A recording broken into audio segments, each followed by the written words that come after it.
Hello boys and girls, welcome back to the Bearded Prop Guy channel. I have another 3D printing, 3D modeling related tutorial for you guys today. I had a friend, an old coworker, send me a text message a few weeks ago, and he asked me for a recommendation on how to get into this sort of thing.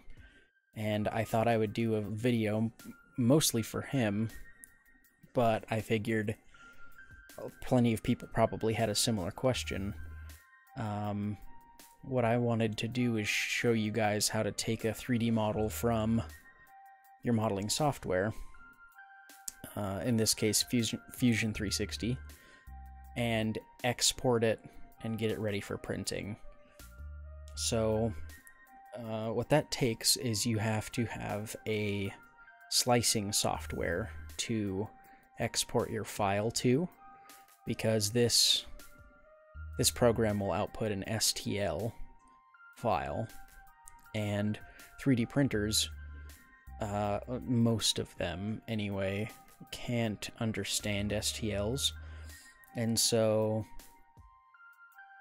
what you need to do is put it through a slicing software, and the slicer will take your solid model and cut it into a bunch of layers.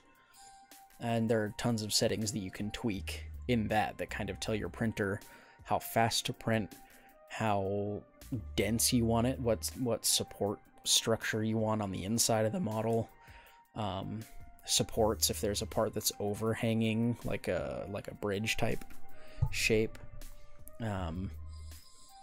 Anyway, so I'm going to show you guys how to take a model like this and put it through a slicer and export a G-code for the printer, so that the next step after this video is you plug in your SD card or however your printer works and you click print. What we're going to do here is we've got a model, and on Fusion 360 the way that you can select an entire body is here in the bodies menu. So you click body 1, and if you right click it, you just scroll down to save as STL.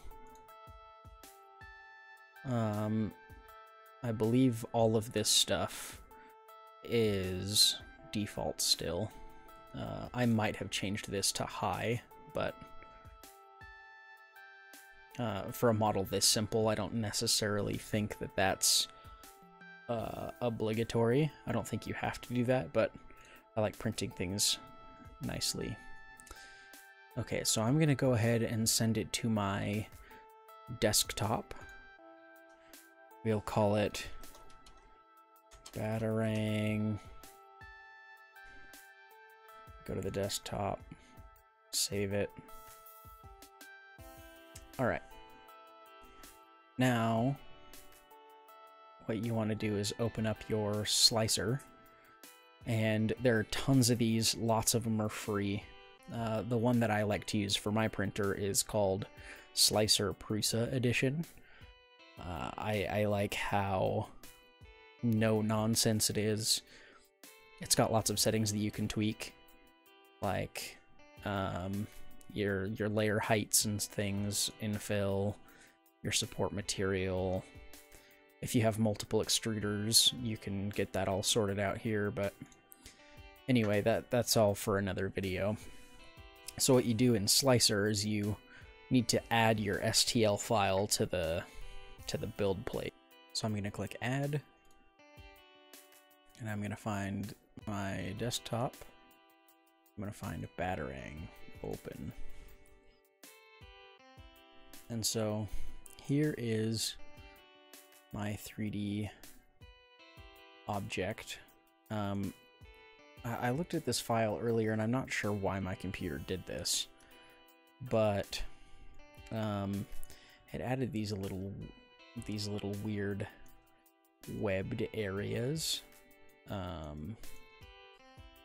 between the points, but it's so thin that on the actual on the actual print. I'll show you in a second. But on the actual print, that doesn't show up, I don't think. But anyway, so when you get your object imported, you're gonna click on it to select it, left click, and then you can scale it using this to make sure that it's the right size. I modeled this one to be the correct size that I wanted, so it's already right, but, you know, let's say you needed to make it bigger or smaller for some reason, like you were going to scale it down for a kid. You would use the scale option here. So what you do now is in Slicer, you click Slice Now, and then what it does is it gives you a sliced version. So you can see all the little layer lines here, because each one of those lines is a layer that the 3D printer is going to print. And so you can see my infill here. I've got the honeycomb infill, and I have a brim, and I just like, that's not necessary to print with a brim. I like to do it just because it helps long, skinny prints like this stick better. It helps prevent warping, and you know, it's not difficult to remove. You can often just pull it off with your fingers. A small price to pay for print, but that's the preview. And if you go to the layer view, it'll show you. So this is what the machine sees for layer 1, and then that's what it sees for layer 2, 3, 4, 5, 6, and so on. So see there, it wants to do that weird gappy thing, but even if it does, I don't think that would affect my print. I would just have to clean it up afterward, but that wouldn't be hard. Anyway, so now that it's sliced, and I like the way that it looks here. I wonder why I did it on this side and not the other side. Anyway, now that I know that it's going to fit on my print bed with the brim and everything, then what I'm going to do is click on Export G-Code, and I can export that wherever I want. Usually you'll have an SD card that you'll plug into your printer, and so you would need, and printers often come with these, but you would need your little USB card reader stick. Oh, there.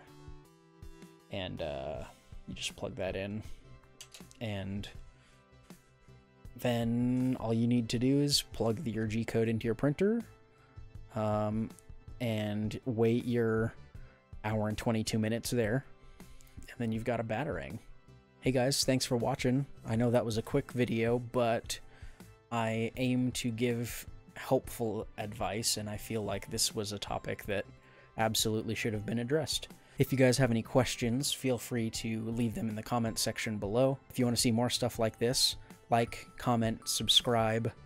I try to do videos like this pretty often. Life has been kind of hectic recently, but I plan on doing these a little more regularly. You guys can find me on Facebook, and you can talk to me there. I try to be really available to answer people's questions, so please get a hold of me if you have anything to ask.